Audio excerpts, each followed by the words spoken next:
Hello everyone, and welcome to Research Lab. Today we are going to be looking at how to correctly use a pipette. So these are the pipettes I use in lab.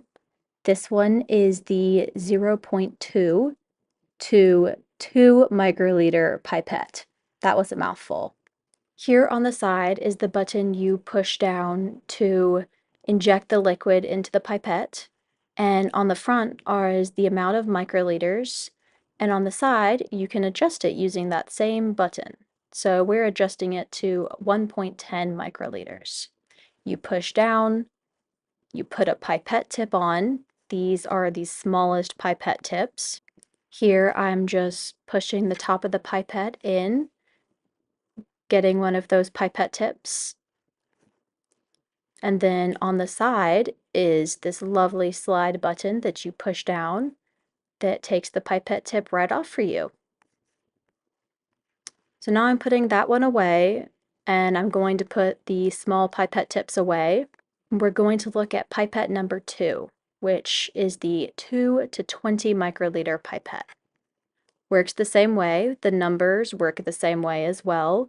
Again, we're going to adjust it to 15.0 microliters on here. Pushing down works the same, the side works the same, except this one uses the medium-sized pipette tips, which you can see me just pushing in and getting one out. In most labs, they are yellow of color.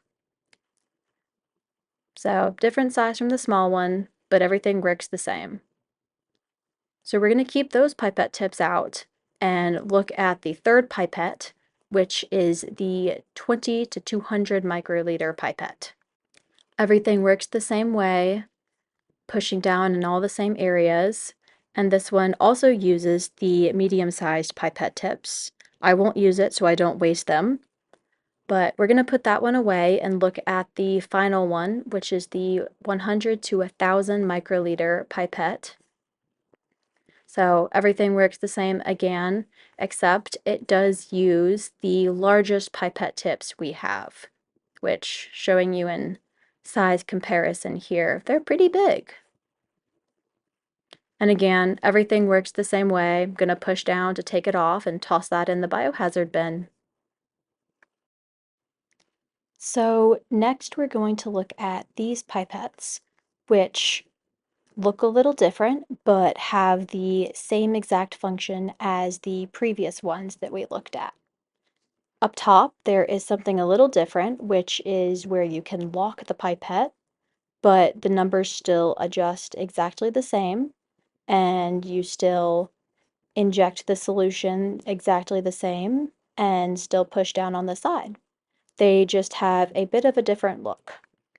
Looking at all three of them together, I just realized that I accidentally got two of the same one.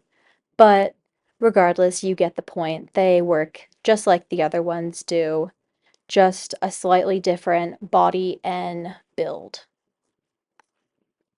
The pipettes we looked at earlier are the ones that you will find in most research labs, but it depends on where you work.